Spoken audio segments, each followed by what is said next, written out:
some introductions. So welcome to today's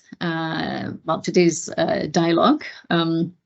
As I mentioned, my name is Renée Larivière, and I'm a Senior Director at Interpeace, which is an international peace-building organization based in Geneva, but it operations across the globe. And I'm currently in Addis with hopefully some very good internet as well for the moderation of our panel. So welcome again, everybody. As you know, today's discussion will be focusing on the P of the HDP nexus. And you will recall that this conversation is really about bringing together different sectors from within, but also outside the UN system.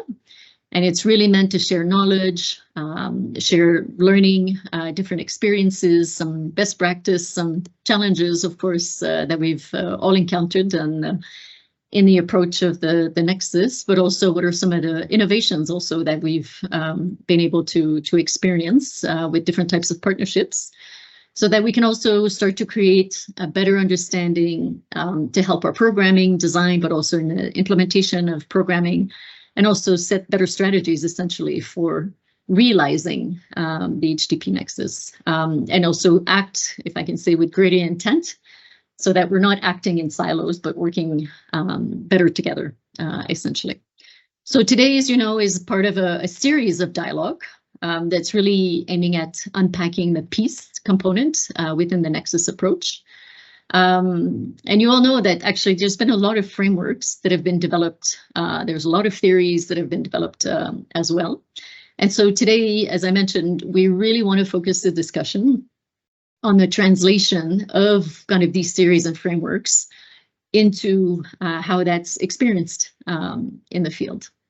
So we'll look at practical guidance, different case studies, and we have, if we have all of our panelists with us, hopefully by the time we get started, we should be able to also bring case studies from the field as well. So voila, that's a little bit by way of introduction. Just as a reminder, this session will last about 90 minutes, depending, of course, on your interest as well in your questions. We're going to try and make this as interactive as possible as well. So we're going to hear from a few panelists. Then I'm going to turn to the audience also if you have any questions or comments as well.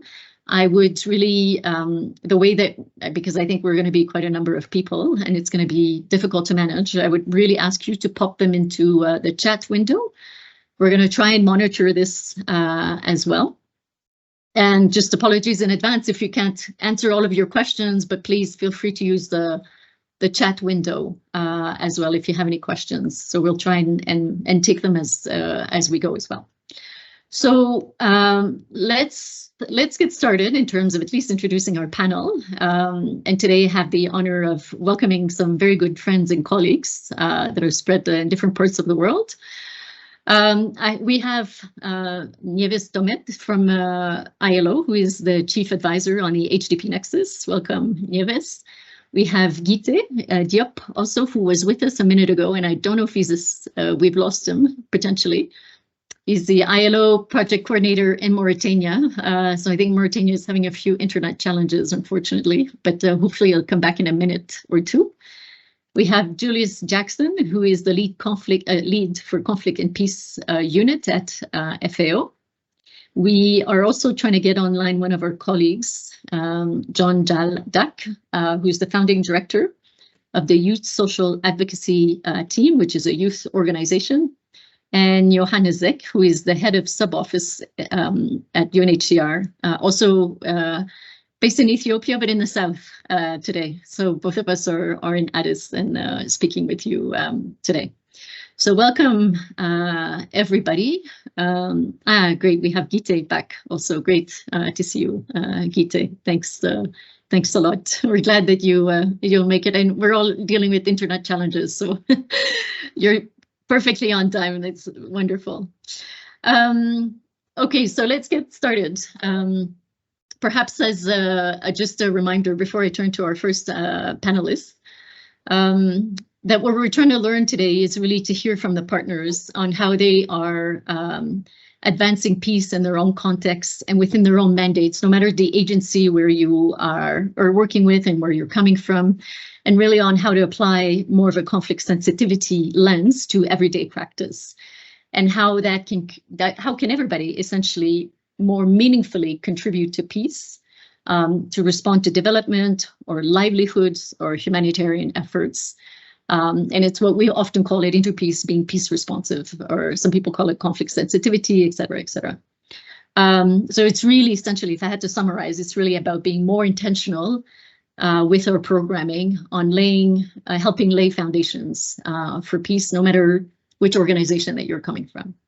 So first, let me turn to Nieves. I know that you also just returned from Cameroon just a couple of weeks ago. So let me start by asking you, what do we mean by the so-called triple nexus in terms of approaches to livelihoods and decent work, particularly in the context of the mandate of ILO, and including, labor rights among different actors across the nexus, and why is it important to have the P in the nexus? So maybe I can hand over to you with this first question. Thank you so much, Renee, and it's very nice to be here. Let me see, sorry, and meeting people at the same time. So yeah, nice being here, and thank you for this question. And allow me just to take a few seconds, maybe to frame a little bit more what we mean by decent work, because I think it's quite obvious for all of us what we mean by livelihoods, particularly in the nexus, but not always decent work. And on top of it, I think decent work is not always seen as a priority, particularly when we talk about the H and the P of the nexus. However, as we all know, in crisis, any crisis can be COVID crisis, conflict, disaster, conflict, climate change. We see that all this lead into economic downturns that also exacerbate unemployment, but also exacerbate decent work deficits. And this condition fuel into a more informal economy, especially among young people and women. During crisis, and even we saw it during the COVID crisis, for example, there is a degradation of social protection, even in country where there was social protection before a crisis, and also degradation of respect of fundamental rights at work, particularly for women and marginalized groups such as forcibly displaced person, and we'll talk a little bit more, I'm sure my colleague from UNHCR will develop, that are particularly vulnerable to exploitation and forcing, for example, many children going back to child labor, but also more and more forced labor. Furthermore, and that's something that we don't always look at, unemployment and lack of decent work, and this is quite important, can also trigger conflict. And this is what we call the vicious circle between crisis and decent work.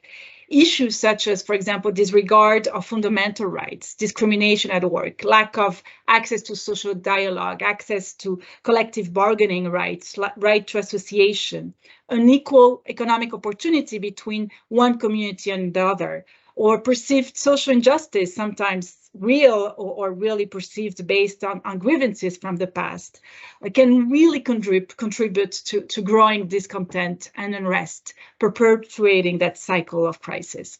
You just mentioned that I came back from Cameroon, for example, which is a country that has pockets of fragility, as many of you might know.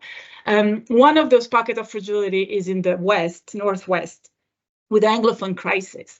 And actually this crisis is very often seen as a crisis between Anglophone and Francophone countries, communities. However, we saw a few years ago that it was exacerbated by actually a crisis in the world of work, because there was big riots, big strikes from the education sector that was not listened. They were not heard, actually. They were asked to have better wage, but also to make sure that they could translate all the curricula into English, etc.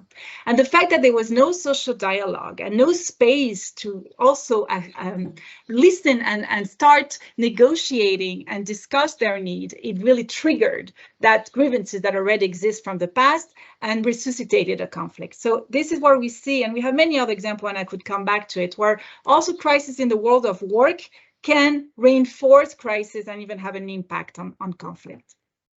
So is it actually even for this reason that the ILO itself was created? For those that do not know, the ILO is the oldest UN organization created in 1919 by a peace treaty, the Treaty of Versailles.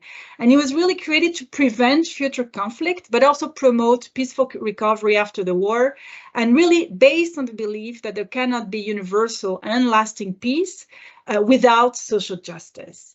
And what is still very interesting at the time is that it was really seen that in order to promote social justice, we needed to have an organization which is tripartite. So the ILO is not just member state, but there is also the representation of private sector through employers organization, but also of the workers through trade unions. And it's also a normative organization. So it was really seen even in 1919 that if we want to prevent future war, but also promote social justice, we need to ensure that we have a consensus among workers, employers, private sector, and governments, and we need labor rights. So today, more than a century after, we talk more about decent work, and let me just maybe very quickly define what we mean by decent work. Of course, decent work is about livelihoods, it's about employment that comes with skills, ensuring that labor market needs are bridged with demands, etc. But it's not only that. There is also three other very essential pillars, which are social protection. So having a job, yes, but also having access to retirement benefits, health benefits, etc. Also making sure that you have access to rights, labor rights, anti-discrimination, rights for association, but also of social dialogue, that you have a voice at the table as a worker, but also as a private sector to ensure that socioeconomic reform, for example, are inclusive, that take into account the world of work and the needs of the workers and employers. So decent work is really about giving people in particularly vulnerable populations, such as women and forcibly displaced population, a voice in what they do and protect them from exploitation and pave the way for an inclusive and sustainable future. So all this being said, what we mean now about decent work in the nexus is very particular and key, because in emergency response, traditional humanitarian actors focus, of course, obviously on saving life and providing immediate livelihoods. This is obviously necessary, but this measure should be part of a longer-term vision for recovery that also address the underlying factors of fragility that made the society and economy vulnerable in the first place, and that also include decent work deficits as fragility factors. And to do so, it's important that we involve national and local partners, in particular governments, including the Ministry of Labor, that are not always a part of this discussion when we talk about the nexus, but also trade unions and private sectors. As for example, an example of decent work program in the nexus would be to promote immediate benefits from the humanitarian phase to create cash for work, for example, initiative, jobs, immediate jobs. But we want to make sure that those cash for work, immediate jobs are embedded into public employment policies, longer term policy. And my colleague Gite here will really, I think, focus much more on our approach in Mauritania, for example, to ensure that there is a local resource-based approach where you also promote through cash for work skills. You make sure that all the workers that are working there have a longer term employability through this cash for work initiative. Also that you recognize their prior learning when we talk about refugees, for example, that come from another country, and that you recognize their skills. Also at the same time, through a local development approach, that you support self-employment, but local enterprise, local cooperative, across the infrastructure that you are supporting, and that you ensure that you bridge labor supply with demand through employment services. And these key objectives are really key to do it through national institution building. And this is where it's key for the nexus and for peace, is to ensure that you don't create parallel systems, that you reinforce at the community level, but also through private sector support and the government support, the longer term public employment policy, that you also respect fundamental rights, minimum wage, and I'll come back to that. And also social dialogue, even in a humanitarian response, even if you talk about cash for work, to ensure that you select collectively the infrastructure to be rebuilt, etc. So then I think, and then I'll just focus a bit more on the P very quickly, and that's the important part, and it's also very often the missing part, because we have a tendency of thinking, oh, if we create jobs for everyone, automatically will lead to peace. Of course, it's important. And at minimum, we have to make sure that all our initiative, even livelihood, decent work initiative, are conflict sensitive, because they could run the risk of doing harm. Understanding clearly the root cause of conflict are key, and can be also looking at source of resilience that might exist. And failure to integrate the decent work approach from the beginning can actually have severe consequences. As for example, an example that unfortunately we use too much because it's a country that has all the crises that we want to mention, it's Haiti. And we could see that, for example, after the last earthquake in 2021, when we had discussion with all the Nexus actors about minimum wage for cash for work, immediate debris removal, every organization was giving a different wage, some much, much higher than the minimum wage. And that created a problem because it disrupted the local market, actually, local labor market, having even doctors preferring going to take out the debris because they'll get a higher income, higher wage, or humanitarian organizations, small NGO, giving lower so they could reach more people. And that creates a real problem in the longer term, of course, because it was years and years of discussion to get to that minimum wage, and that we lose the basic rights and we create tension even between organizations and between communities getting different wages. So the importance to agree on decent work principles and a joint approach when we talk about the Nexus. And of course, in many programs, that's about conflict sensitivity, knowing that if we focus on an economic sector that it's dominated by people from one ethnicity, one gender, one community, we can increase their dominance and reinforcing resentment and sense of exclusion among other groups. And this is what we call conflict sensitive, of course. However, what we're trying to do, and I'll finish here, is try to go a step beyond and see how livelihood and decent work in particular can be more than conflict sensitive, can really proactively contribute to peace. What we mean by that is that just not focus on a conflict driver related to unemployment, lack of economic opportunity, which is of course essential. And it can really increase the opportunity cost of engaging into violence. However, and I think there is many studies, and I'm not gonna mention them here, but that shows that we cannot really prove that correlation between jobs and peace if we don't look at other dimensions, other conflict drivers, such as, for example, the lack of social cohesion. And this can be also addressed by livelihood program and decent work. Making sure that you create constructive intergroup contact, for example, through cooperative between refugees and host communities, so you increase trust among them, that you make sure that in infrastructure, cash for work type of program, that you have also refugees, host community working together, but also selecting the infrastructure that have to be rehabilitated in priority, that you reinforce dialogue, economic relation and trust among them. We have examples of projects, for example, in Sri Lanka after the war between Northern Cooperative, Tamil Cooperative and Southern Enterprise, and through economic relationship in their value chain, a cashew nut value chain, it increased trust and therefore social cohesion between the two communities. And lastly, a very important conflict driver that can also be addressed with the decent work program is the existence of grievances. The sense of inequality, discrimination, non-respect of human and labor rights. They're key, and they're very, as I said at the beginning, can really be conflict drivers in the future. So very often it's not the lack of job that it's the basic of a crisis. It's really the experience of exploitative, precarious, informal job where fundamental rights are disregarded, and that can spur the grievances. This is why it's so important to really try to promote fundamental rights, social dialogue structure, where you ensure that you break up also negative stereotype of young people, as we call it at risk, which can create a negative stereotype, and work with enterprise to change it and to make sure that you integrate them. So this is why it's so important. The Nexus is key because it really promotes partnership among all of us, but not only UN, donors and NGO, but also ensuring that the private sector and the trade unions, because they're the workers, and they're the one creating employment, that they're also part of it. And also IFIs, to ensure that socioeconomic policies include them into their discussion for sustainable and inclusive development. So again, just to say here that decent work cannot be just an afterthought. It really is and should be at the cornerstone of our effort together across the nexus. Thanks.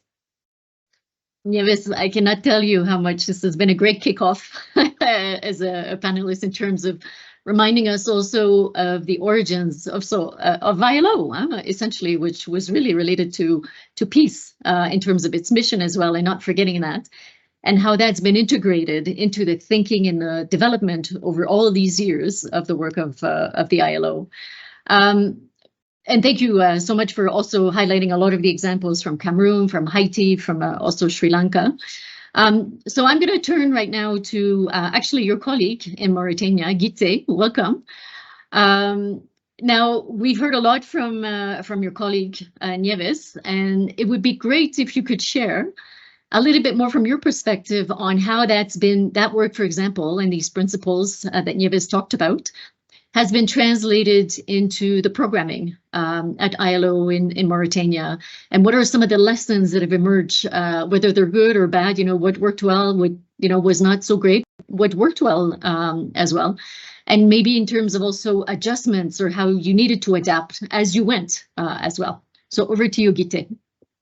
Thank you so very much for this opportunity you give to us. So now to develop and highlight our experience in Mauritania and all challenges which we are facing on operationalizing what all things which ILO are doing at the global level, and also how we are using ILO tools, and even in close collaboration with all partners, especially UNHCR, UNICEF, and other NGOs who are dealing with the issue.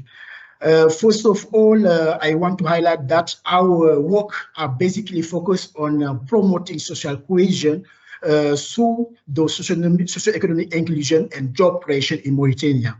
And our work are centralized on 4 pillars.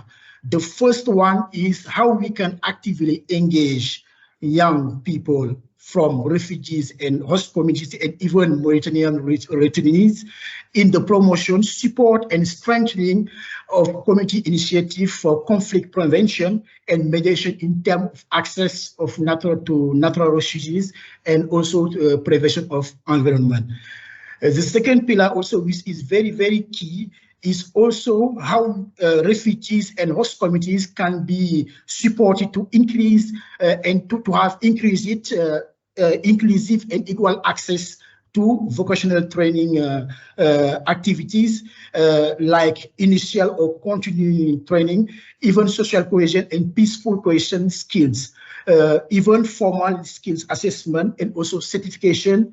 And our work are also focused on some key value chain which was identified through several analyses which we are doing here in close collaboration with UNHCR and other partners, like eco-construction, meat products, leather and textile confection, gardening, and food production. And we are working basically in peri-urban and also in rural area, in Basikoulou, Guédimaha, and also in peri-urban area in Nouakchott. The third pillar is also focused on how we can support refugees and host communities, especially in Basikoulou and Guédimaha, to have improved access to demand-driven and conflict-sensitive to sustainable enterprise development and labor market integration services.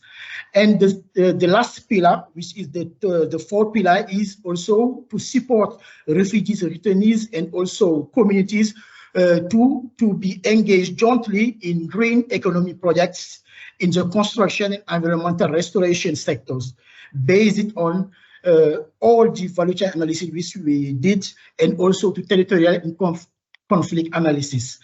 And to start for the first pillar, for example, we have, for example, in Mauritania, what we are calling in French, comité villageoise, in English, village committee. As you may know, most of the conflicts before, for example, we had the intervention of police or gendarmerie or justice. We have the community village, which are doing a very, very good things in Mauritania. And based on what the analysis which we did in close collaboration with IAM and the High Commissioner for Human Rights, which was very, very, very, very interesting on how they can solve all the issues before we go to the formal justice. And also another thing which is also very, very important is we established several dialogue or several platforms to improve dialogue between all actors, and mainly relations between workers and employers. And the one thing which is very, very important is the engagement in the development of the private sectors in rural and peri-urban area, which I will perhaps give more details on the third pillar, which we are on the third pillar, which we are more dealing on how to put in place or how we can put in place services which can enable us to have available demand-driven and conflict-sensitive sustainable enterprises development and labor integration. And for that, we are working with national agencies of employment, which are now a new branch, for example, in Basikunu. And another thing also which is very, very important related to the enhancing employability and develop the competence of young refugees, young from Hitanese and Mauritanian communities.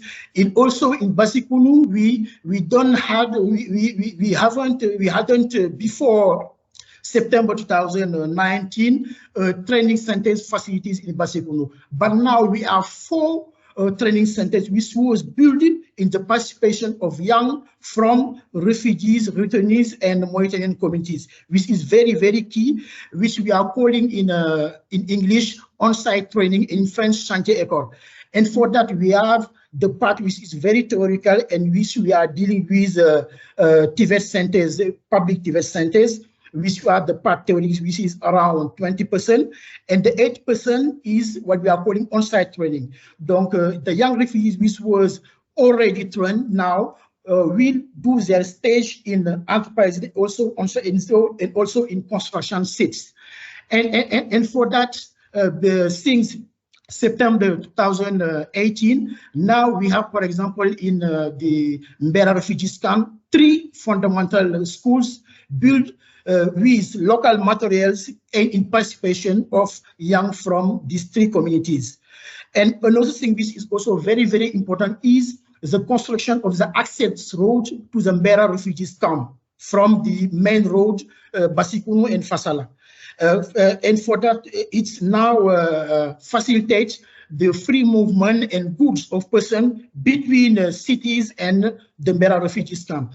Another thing also which is quite important is the construction of the dam in Lemkhais and also in Fasala, which now the ILO to maximize the benefits of this both dam are establishing 2 agro-silvopastoral farm schools, which now allow us now to turn young people from refugees, returnees, and Mauritanian communities in several occupations like gardening, food, etc.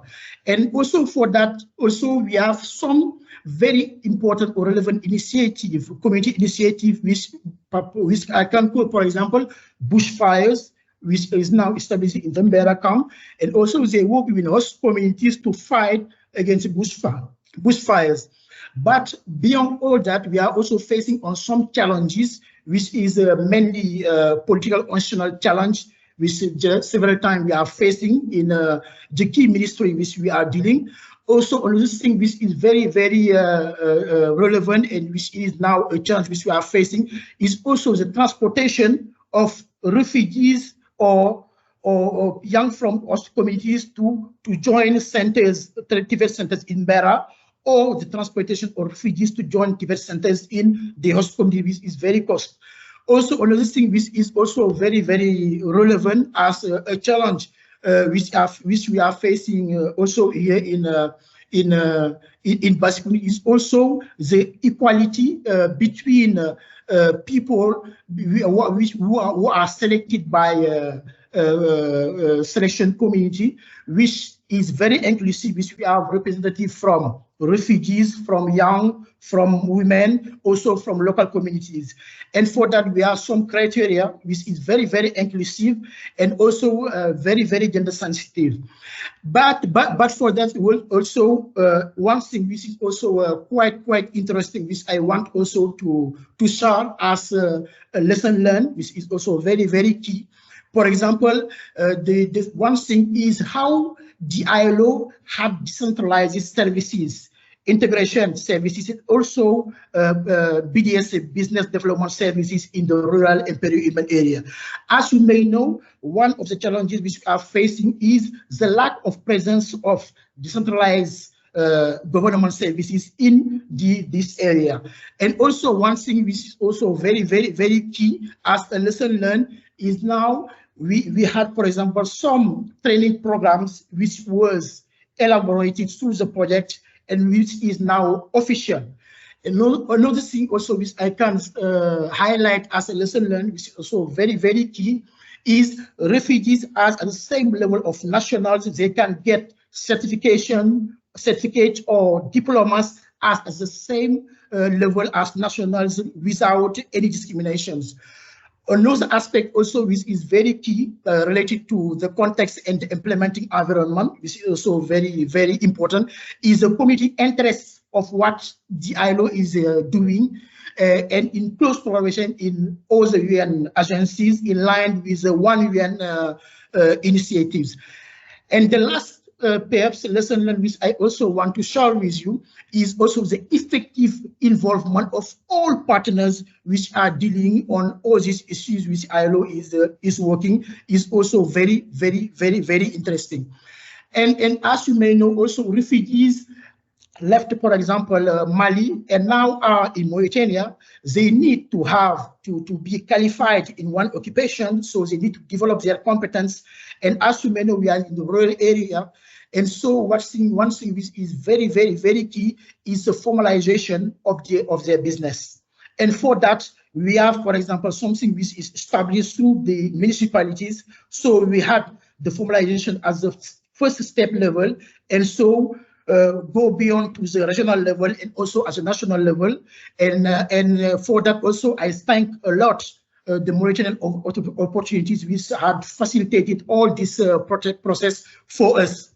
And I finalize my intervention on one aspect which is also very, very key is the integration of trainees which were trained in the frame of our project. As you may know, for example, if I take the example of Basipunu, we are in a rural area, in a semi-desertic area, which is at 1,400 kilometers from Nouakchott, and which we have a limited presence of decentralized services. And now we make several efforts to now have them.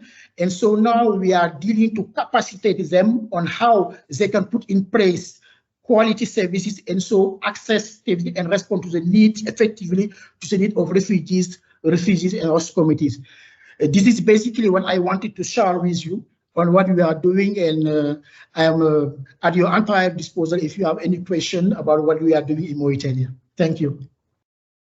Gite, really thank you so much, first for bringing the voice from Mauritania, and also so in accurately illustrating the translation of a lot of concepts that Nieves introduced at the beginning of the panel.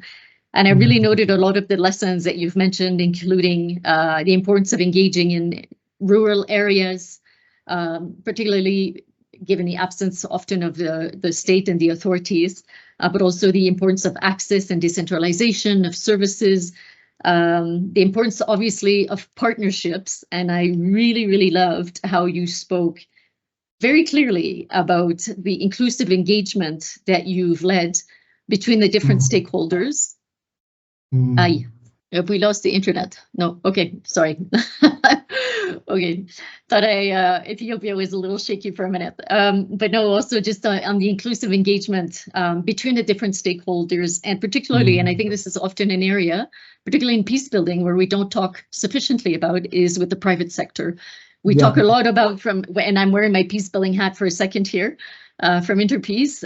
We deal a lot with communities, with political elites, you know, with the state. But we often, on our side, are not engaging sufficiently with private actors. So I really appreciate that lens that you've brought to the conversation as well. So we're going to come back to you as well. I'm going to turn now for Julius, and then I'm going to see if there's a question in the audience. You're welcome to pop it in the window while I ask Julius my question from the FAO. Now, Julius, I know, well, you and I and Interpeace and FAO have also worked together on a range of different contexts. And I know that FAO has particularly been very good at developing tools and guidance that can be called upon in protracted crisis, where, you know, obviously a nexus approach is of particular importance, particularly in the area of agricultural livelihoods. So with some of the comments from the previous two panelists, particularly around decent work, food insecurity, etc., what are some of the pathways, in your view, that can contribute to peace in these contexts? And what are some of the essential approaches, essentially, that underpin this, including, you know, particularly agricultural livelihoods, food insecurity, especially with displaced populations as well? Over to you, Julius. Thank you very much, Renee, and hello to everybody on the panel and obviously online as well. So yeah, I'll give an answer which will cover all of those bits, but maybe just a little bit mixed up, but I will illustrate it with a couple of examples as well. So yes, you're absolutely right. We have a large number of people in protracted crises, up to 80% in some contexts, where acute food insecurity is often the worst, that are reliant on agriculture and food production for their livelihoods, as well as, generally speaking, for their food security.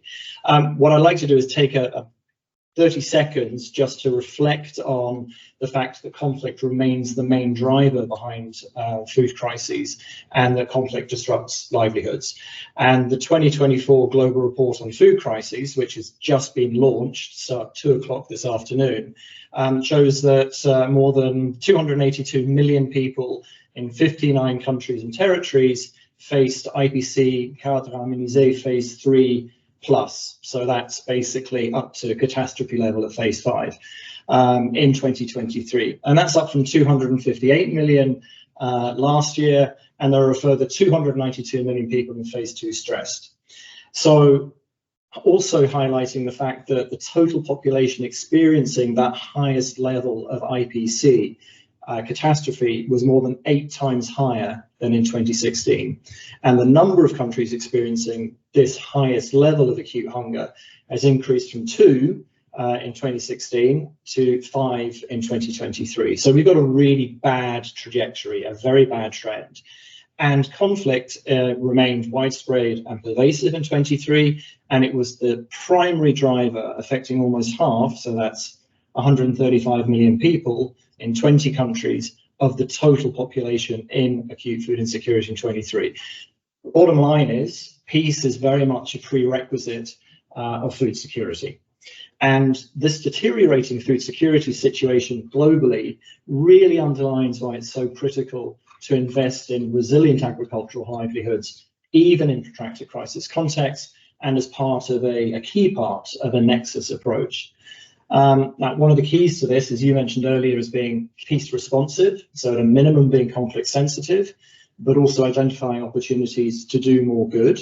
And in recent years, we've worked with you, Interpeace, and with colleagues globally to develop a series of practical, field-oriented tools that will facilitate this. So a guide to context analysis, a program clinic approach to design conflict-sensitive interventions, and most recently and most pertinent to this panel in the question, a how-to guide on how we can operationalize pathways to peace, which lays out various pathways and associated theories of change through which we can optimize deliberate contributions to peace and inform the design, the adaptation, and impact measurement of interventions. So I'll just outline a few of those pathways quickly and provide a couple of examples of work in the field on how we can contribute to peace with livelihoods, resilience, and decent work in mind.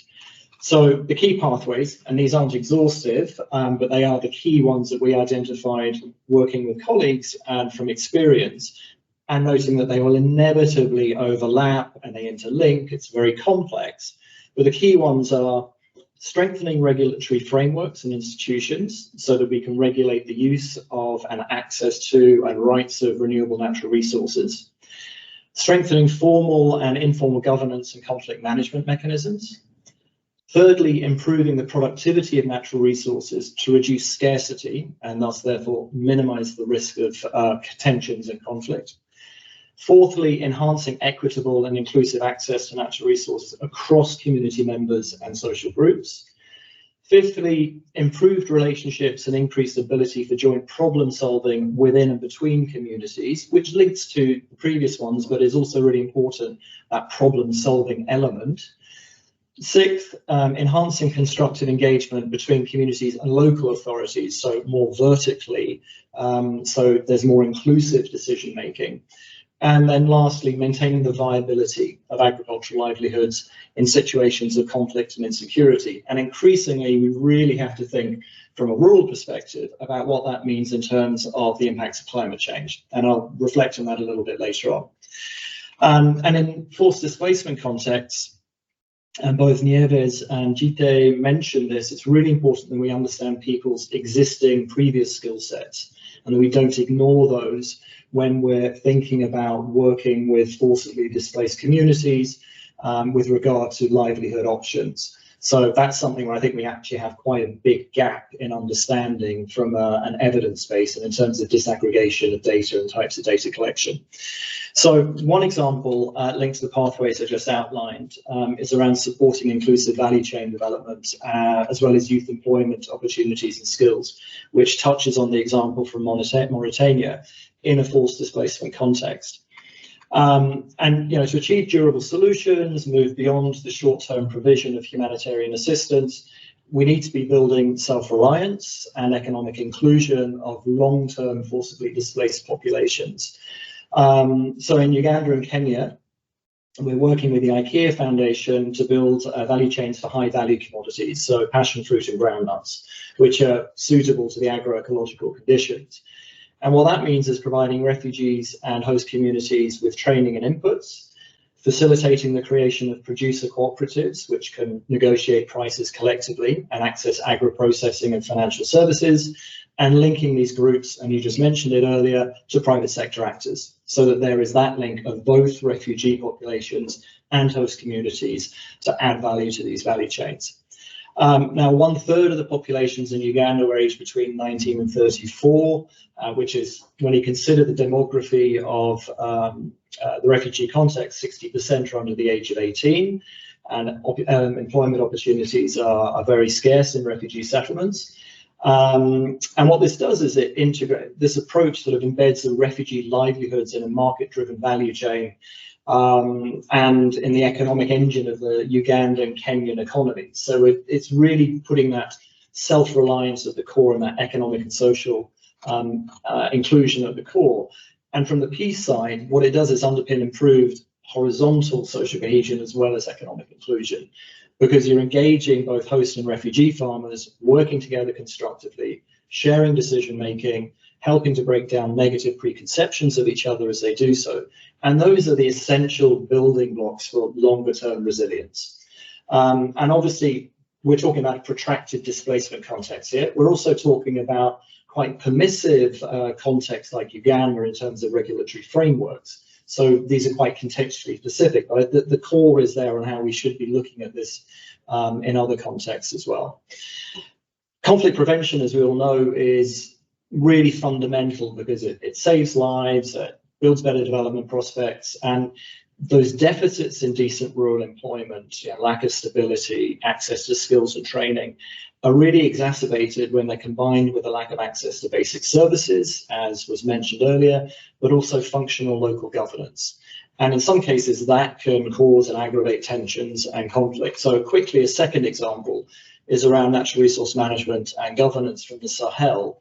And here I want to flag the climate change impacts on livelihoods and interactions with local conflict dynamics. That's increasingly a central part of our work and a real driver now undermining rural livelihood viability. So when we look at environmental degradation, high population growth, conflict and insecurity, all of these have affected transhumance patterns and routes and timings, including those linking Sahelian and coastal states. So there's been changes in where pasture exists, when it exists, how it can be accessed, and clearly outlined rules, responsibilities of natural resource users create clarity, predictability. They create mechanisms of recourse, which reduce the potential for disputes to escalate into violence. And without that, increased competition over grazing, over water, can exacerbate tensions. And there can be intense and sometimes fatal conflicts between transhumant herders and more sedentary farmers. So in the Litako Gourma region, cross-border between Burkina Faso, Mali and Niger, these tensions are there, and there's also the context of forced displacement as well. And with IOM, we've been working to reduce pressure on pastoral resources through an alert system, supporting mechanisms for conflict management at the local level. With these conflict management mechanisms, which are taking customary setups and customary structures and sometimes reinvigorating them, but also linking them with existing local mechanisms and making sure that they are not at odds with each other, but that they actually is a dialogue set up in structure and process. We, in 2022, over 200 inter-community agro-pastoral conflicts were identified, and 60% of those were resolved through the mechanisms that were put into place. And that's ongoing. And including this is marking cattle corridors as well, for example, so that people know where they are allowed to go. And this has been agreed between communities along those routes. So, yeah, I think deterioration of livelihoods connected to climate change, where there's weak local governance, that can also be exploited by groups to garner support and recruit new members.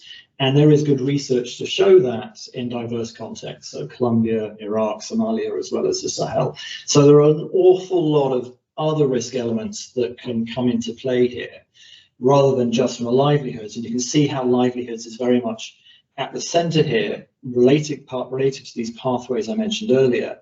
And by supporting livelihoods, small-scale agricultural productivity, strengthening local governance and dialogue mechanisms, they can all contribute to peace. Two very last points. First, well, one last point, two elements.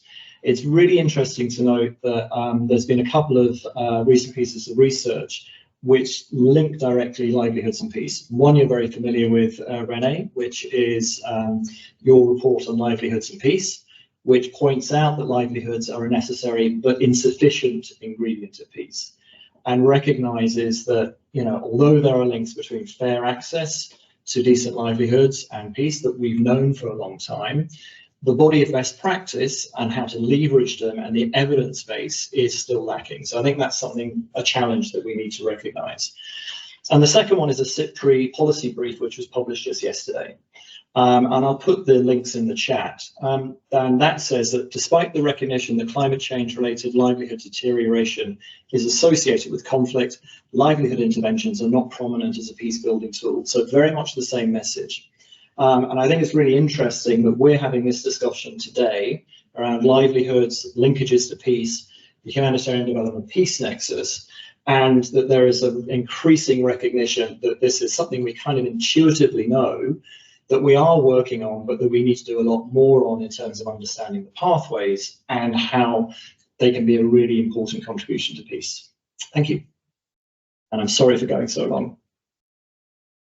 No, very interesting. And thank you, Julius. I don't see a question yet in the window, but Luvini, thank you for putting the link also to the livelihoods paper as well that was just published by Interpeace. And Julius, yes, please. That would be highly appreciated as well if you can pop it in the window, the link to the latest report also that you just mentioned. And I really noted down your first words, actually, peace is a prerequisite for food security and protracted conflict. So I think that resonates with a lot of colleagues that are both panelists, but also people in the audience as well. And I loved also the references to the different tools that can be adapted to a whole wide range of contexts as well. And what was quite interesting also was your mention of cooperatives. And we found also that often in the peace building field, wherever there are cooperatives, particularly around food security, it's also a resilience mechanism at a time of adversity that is way beyond food insecurity as well, but different types of tensions and conflicts that emerge. Because there are these cooperatives and these mechanisms for problem solvings that have been established, it really helps also maintain better resilience of various communities, no matter where you are across the world. And we've seen this in Ethiopia as well, but in many parts of on the continent as well. I am conscious also we want to hear from young people as well, and we have John, who is in Uganda, and I think he's also hopefully online. I know he was having a little bit of trouble. John, you're with us, yes? From the Youth Social Advocacy team. Are you with us, John? Are you still with us? I saw him a minute ago, but I know he was having a few challenges with the internet. John, can you just say a quick hello if you're... Yes, you are. Perfect. Thank you. Welcome, John. Great to see you as well. So let me turn to you, John, now. With your experience, and particularly with regard to implementation of how do we ensure really the meaningful inclusion and protection of vulnerable groups, particularly young people, displaced population, women, young women. And how have you been able, through your work, to develop partnerships with different organizations that are not necessarily looking at, or that are either humanitarian, development, peace building, etc. Because we know that the theory is a lot easier than putting into practice. So I hand the floor over to you. Welcome.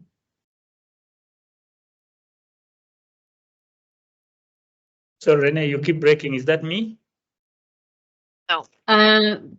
Perhaps. But I was just, yeah, do you want me to repeat the question? Yes. Yes, okay, good.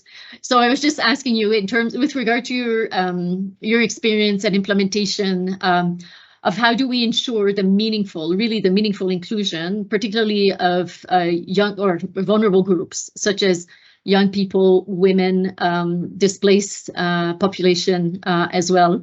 And what's been your experience in developing partnerships, whether it's with humanitarian organizations, development actors, or peace building actors as well? Hopefully you've been able to receive the question. Okay, over to you. Go ahead. All right. Thank you very much, everyone. My name is John Jal, and I'm the Executive Director of Youth Social Advocacy Team, YSAT. I know there might have been an introduction already, and we're a refugee-led organization working in northern Uganda, but also extended services to South Sudan. Yes, quite a very interesting question around inclusion, targeting, and partnerships with partners in the area of the peace building and livelihoods. Well, let me just ask this very simple question. For example, when a simple fight wants to happen in a market and you have 4 young people with businesses around, who do you think will intervene in that conflict first, in that small fight in the market? I think as you keep thinking of the answers, for us, the 4 young people will be the first to respond because they know the value of the assets. They are already responsible. They know the damage that conflict will cause. And they will understand that if they don't intervene and wait for someone outside, and then they may incur losses. Disconnect to this corridor, we'll connect to the other. That simple scenario that I've just given you is what gave us to our triple nexus programming in Uganda 7 years ago, because we realized that young people can only be used in conflict when they are not engaged. When they are engaged, they become too busy to even respond to anyone who manipulates them. How did we come about that? We came about that because we realized that a lot of times we tend to engage young people in peace, and we leave the element of livelihoods, of being meaningfully engaged. And therefore, they will listen to our peace message, but when they are hungry, they are left with no choice but to do whatever they can in order to survive. So as a refugee-led and a youth-led organization, one of the ways we do was to make sure, by the way, we formally started the organization as South Sudanese and refugees from Central African Republic. And what we did was to make sure that there is inclusion across ethnicity, inclusion around gender, inclusion around disability. Up to now, our human resource is having physical disability, and people could not believe that he's the one recruiting everyone in the institution. That was how we have to fight the mindset change first. How do you get that? You have to create an environment where the peer-to-peer learning happens. Because we are youth, we are the age group, we understand what time of the day we can meet, what location we can meet, which time the young people can turn up, which time the young people cannot turn up. Because most of the time you put your meeting in a very awkward time, you say, oh, the young people refuse to come. We never refuse to come. You didn't know that by that time we have other things we are focusing on. That is the problem. So when you consider the timing, the language, the setup, and then now adding the cultural sensitivities, so I think these are all the considerations that we as an organization did. And this earned us our first funding, because I remember when we started the organization, no one could believe us. But we had the German government through IFA who gave us the task that they will come to do our capacity, but if we can pass the diversity test, then they will give us the funding, because we are refugees. In order to help fellow refugees, we must be as diverse as we can. So that is my response in terms of how do we get to be diverse and how do we select young people. Now, how do we partner with organizations that will understand the concept of the nexus of peace? I can tell you that it wasn't very easy to have donors that will accept this. But we got donors that are doing peace and livelihood, but then we, through advocacy, negotiated to have a shared, converging point. Because from 2017, our Nexus program picked up in 2021. What does this tell you? It means many people were not seeing the importance of peace building, and yet when in 2018, when we had the incident, a deadly incident where refugees fought in Rhino camp, 6 people were left dead. All the big NGOs were packing and going. They were more concerned with their vehicles and the personnel lives. We were struck there with the people. We couldn't run anywhere. What did we do? We were going the opposite direction.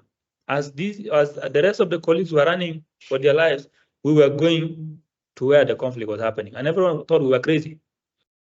But it's because we know the language, we know how to navigate. And when we organized the first dialogue in Rhino camp that resolved that conflict, I think many organizations started reaching out to us. How do we do this? How do we do peace building that has the livelihood component in it? And then we had to start first by having the peace building program separately, and then the livelihood program separately, where we started what we call the Enterprise for Peace. This is an initiative that engages young people. You train them in businesses, and then you graduate them, and then you give them. So far, I think we have provided them around 180 million Ugandan shilling, that's roughly 50,000 in funding. to support their initiatives so that these young people that graduate from conflict situations do not have to fall back to any violent situation again. You respond to the immediate conflict, then you transform them to be too busy to fall back into the violence. So one of the ways we did was to accept the diverging point, but then prove through our strategy how possible it is to have a one program approach. That is the triple nexus, that is peace, that is education, that's livelihood. And as an organization, how we proved that was, we say the young people started questioning us. Yes, correct. How the young people told us, yes, now we are peaceful. Yes, we are no longer fighting as refugees among ourselves. We are not fighting the host community, but we are hungry. So what do we do? So then you need to think of the peace building, I mean, the livelihood component, because the young people have their families. If they do not get food, is a challenge. These young people come to you with questions. They said, right now, we've finished our primary school. We want to go to secondary school. The UN system only ends with primary. What do we do? You need to think of education. So this is when we use valid points from displaced people and being an organization led by displaced people, I think our voice was more authentic. And of course, starting it slowly, we started first with, I remember the first partner was IKEA Foundation through ELNA project. It wasn't an easy, the project had to be split into some small pieces and components. But then at the end of the day, when we got in touch with Danida, we were lucky enough that Danida had the component of peace building and livelihood within the same. And when we presented the same point, you say, okay, we can pilot something small and we see if it works. And we are lucky that today Danida is one of our lead donor that is leading the triple nexus programming. For many of you, the colleagues online here, last year we were in Denmark, and we came out with recommendation on how local actors will implement the triple nexus in the field. So for me, our voice being the people being served, the fact that we know our needs, the realities on ground that requires that you cannot be peaceful if you are not you cannot be peaceful if you are hungry, and of course the illiteracy rate, because for example in South Sudan, you'll believe me that I think we are 27% or so literate. That tells you a lot, because if we learn, the more exposed we are and the more we learn, our level of aggressiveness gets reduced a bit. And there's room for dialogue. But if that is the population you are dealing with, then you can tell me that violence is always top of the agenda. So by dealing with the triple nexus of education and livelihoods, you are addressing root causes that could trigger conflict, and therefore providing what I would call sustainable peace building. Because if you just if you are just responding to what happens, then we're going to use millions of dollars responding to conflict that would have been solved by just $1 million. We would be using millions of dollars to solve a simple conflict trigger that would have been solved by only $1 million. So these are some of the field experiences that I would like to share in terms of the question of how we kind of manage to partner with some of the organizations.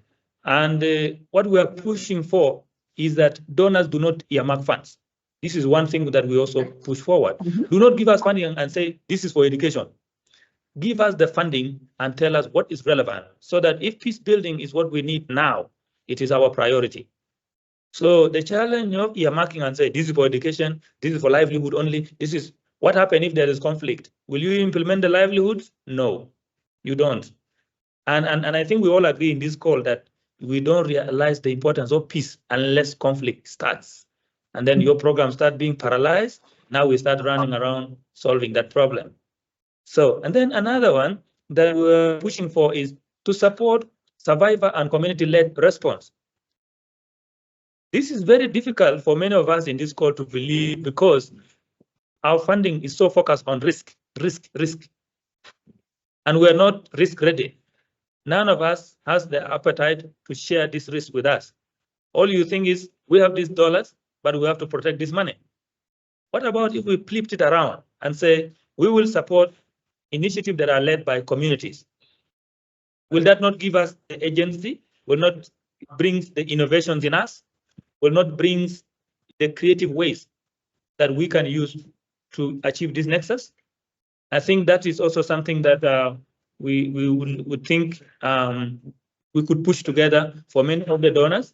And then the last one on that question, I think, I don't know whether there were two questions or one, but the last comment I have on that is the promotion of public-private partnerships. Many a times we think by training people and you bring them to a workshop and you tell them about peace, oh, we have empowered them. From a refugee perspective, I want to say no, it's not. Myself, since 2014, I've been in the camp. That doesn't work. I've been a Refugee Welfare Council chairperson myself. It doesn't work. The comprehensive empowerment would be that we identify an institution, we identify an organization, and we identify an INGO. These three institutions will play different roles. As we mobilize them, we train them, you bring in the models as an INGO, then the institution makes them employment ready. You know, because by training them with an institution, we are creating a workforce that will go out there and begin to be employed. But if you give me a certificate of 3 weeks, who will employ me? Let's say in Uganda, Uganda has a challenge of not employing refugees. So if I only have a certificate of 3 weeks of attendance, then it doesn't get me anything. So I think that for us is very key. The benefits of engaging displaced people in peace building are very enormous, and livelihood. First of all, we contribute to the economy of the country. We contribute to our own household poverty reduction. There is no doubt about that. We live in a dignified life because we are human beings just like any other person. So by having a job, if I'm a doctor and I get a job to serve people in a hospital, it gives me dignity, no? But then that needs a policy shift. It takes me to my last part of this question, which is some of the countries do not allow refugees, for example, to be employed. Maybe that's something that we need to talk about in terms of policy change. Because if we do not do that barrier, for example, Uganda, you can't employ a doctor. If he's a refugee, no. They will just be like, they call it what? Village health team. If you are a teacher, professional, you cannot get scale. You will be a classroom assistant. Maybe this is where we should also shift our policy to achieve the livelihoods of refugees. And by achieving the livelihood of refugees, we have promoted sustainable peace building indirectly. And that's one thing that I would like to summarize that way. Thank you very much. Over to you. John, I have to say that you've really brought the reality at the forefront to this discussion. And I really deeply appreciate your wisdom as well. And I think you've mentioned a lot of things that very much resonate with a lot of the panelists, but also the participants, particularly in terms of the peer-to-peer learning as well. You know, it's not always about people who have the most experience that know best, actually, but just listening to the voices of young people that actually they know their own reality and they know what they need as well. It was very clearly stated in your intervention as well. And I quite appreciated as well your point about the importance of advocacy and the points of conversion as well. This is something that we haven't really talked about too much yet in the conversation. We do have, I'm conscious we have about 15 minutes left. We have one more panelist and we do have one question in the window.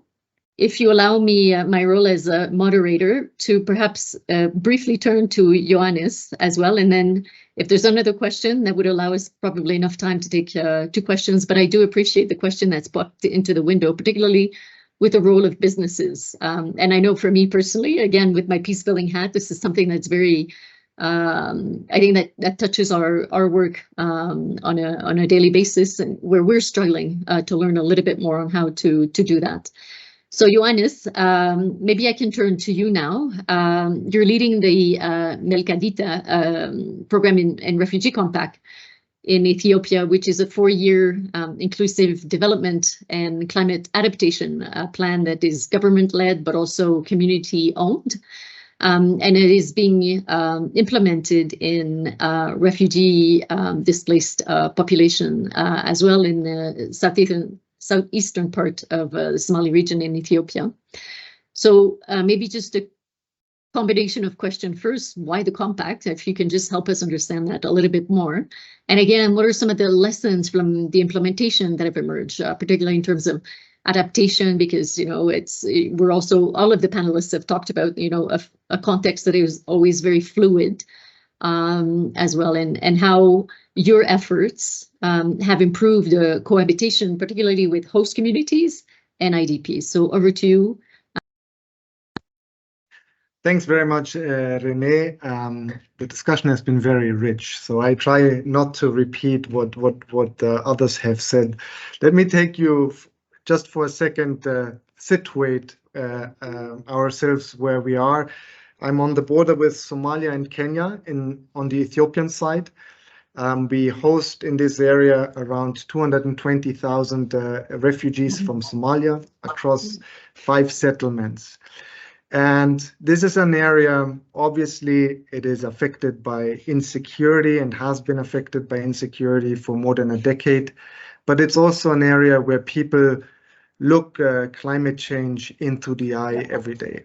It's the epicenter of the drought that has ravaged the Horn of Africa until last year. And we have very erratic weather patterns that people live and face and live with. And it really has, you know, this is a predominantly pastoralist or agro-pastoralist society, and it has really turned many people's lives and livelihoods upside down, the effects of climate change. So what we have experienced is that our refugee camps that were initially set up as temporary camps have become a destination of choice for many people from the surroundings, Ethiopians who move towards these camps because they can access livelihood opportunities and certain services. So what we have tried to do over the last years as UNHCR is not to perpetuate the notion that these are temporary settlements, but to say with climate change, with the transition of pastoralism and the pressure that is on pastoralist lifestyles and livelihoods, people are seeking to settle in, and these settlements are peri-urban areas that are attractive for people to settle. So rather than looking at it through a humanitarian lens whereby we provide humanitarian assistance, we tried to look at this. How can we support different government at different levels in looking at these former camps as future towns? And one particular, I would say that the livelihood, the investments into livelihoods, and Julius mentioned it, and John, and the investment into livelihood is at the core of the effort. I think many people here that you would ask say refugees are our oil, meaning that refugees have to an area that has been marginalized for most of its history, the lowlands as opposed to the highlands where you are and others, economically, politically, on many fronts. Refugees have brought attention, refugees have brought investment, and refugees have brought economic development. And what we have done, I give you 2 examples. In total, currently, we are running 49 registered cooperatives, and the principle is always the same. It's a 50-50, 50% membership of the host and 50% membership of the refugee communities. And by bringing people together to work on, you know, in a joint economic endeavor, you immediately bring people together on common interests, around common interests. So whatever happens, host and refugee communities, I think that the sheer fact that every day people are working in enterprises in the agriculture sector, in the energy sector, and in other sectors together has helped social cohesion and peaceful coexistence, as we like to call it, a lot. We have, for example, 9 agriculture cooperatives that cultivate more than 1,000 hectares of land through irrigation agriculture. And they have been so successful that recently we could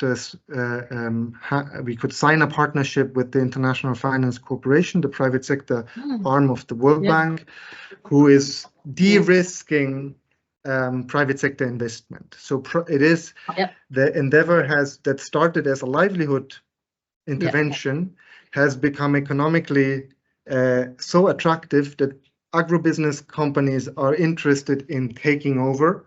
And we have been working over the last, I should say it's been a long process, 2 years, to develop, also a protection framework whereby we make sure that once these cooperatives will be economically viable and private sector driven, the rights of refugees remain protected.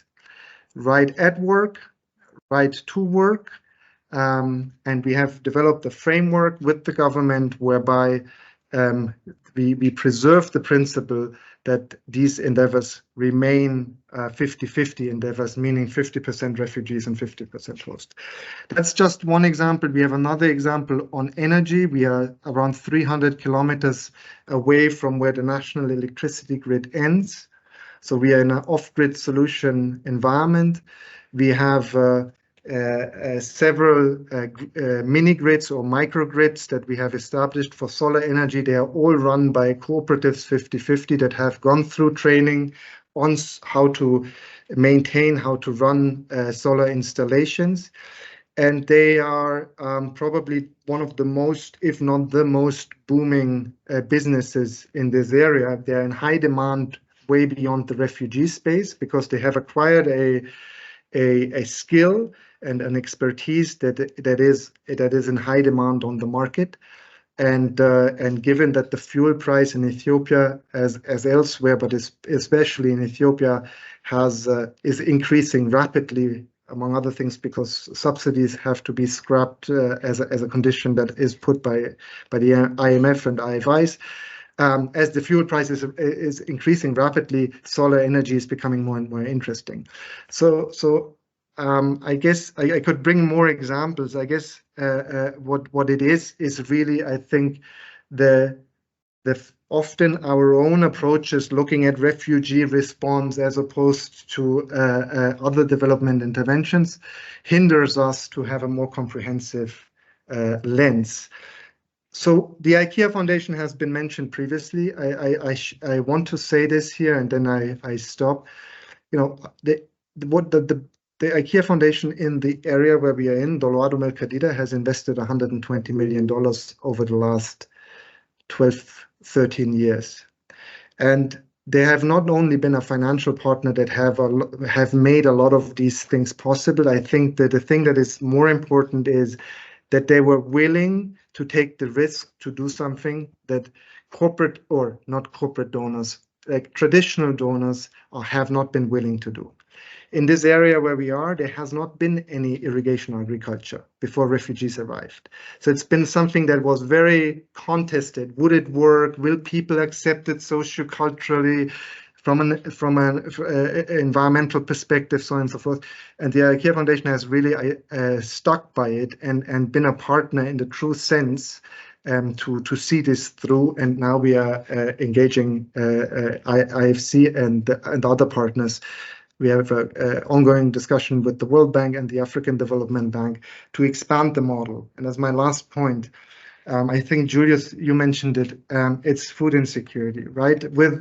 If we base ourselves on the assumption that the erratic weather conditions is the new normal, people in this part of the country, no matter whether it's Ethiopia, Somalia, or Kenya, will move. People have moved. We have seen it last year at the height of the drought. In the area that I cover from my office, I had more than 700,000 IDPs, internally displaced people, within a few weeks. The people are simply going after water and food, right, in an area. And if we want to, as an international community, we can look at this as a refugee situation, and it would be short-sighted. I think what we promote here is to say we anticipate that this is the new normal, and people will move because of erratic climate and the impact of climate change.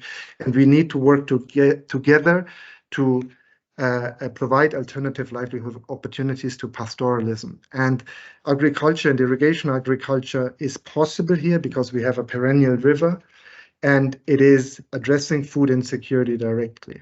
We have had an empirical study among others. Oxford University and Tango International have conducted empirical studies that clearly demonstrate in no uncertain terms that those people who are involved in cooperatives have a much higher food consumption level than those who are not. So that is a clear indicator for us that it's the right thing to do, and that we need to support these cooperatives, especially on the agricultural front, to address food security locally. The last word is, we are in an area where, independently of whether you're a refugee or local, 85% of the food that is consumed is imported. With the rising or soaring commodity prices and other challenges, it becomes more and more difficult for people to afford this food. So the more we invest into growing essential food commodities locally, I think the more we can help communities to become resilient. Thank you very much. Johannes, that was actually a perfect conclusion to actually our panel. We haven't had too much of an interaction with the audience, but also we've had just only one question popped into the window. You've addressed it a little bit in terms of the role of the businesses, actually. I think what's would be maybe for further conversation would be how to scale that up as well. I think you've indicated how you've been successful in doing that in this particular context as well. And I really appreciate how you've brought in also the example of innovation and the appetite for risks, because that's often actually a massive deterrent to these types of investments and innovation as well. And it's interesting because, yes, often the private sector are the actor that's a little bit more, well, has a little bit more of a risk appetite than our traditional donors, to put it this way as well. So that's something really to, I think, continue to reflect on in terms of lessons learned. And I think there are donors like the IKEA Foundation, which has been mentioned tremendously also today here, as being one of these kind of unique foundations who has the appetite for risks and learning, because it's okay to fail as well, because we learn from that, but also not being afraid to take that leap of faith in a certain way. We're essentially at the end of our panel. I'm not going to try and summarize everything, but maybe a couple of things to say. I think we saw obviously how sustainable livelihoods, the importance of empowering individuals and communities, and this was extremely well illustrated by John and also Gite from the work in Mauritania, particularly in the sense of IDPs and young people, and giving them a stake in their own peace processes, which promotes a sense of ownership, agency, and also dignity over their futures as well. And it's clear, I think, from a lot of the panelists in the room and the participants, that the collective commitment, I think, to advancing the peace component within the Nexus approach remains very much steadfast and extremely relevant as well.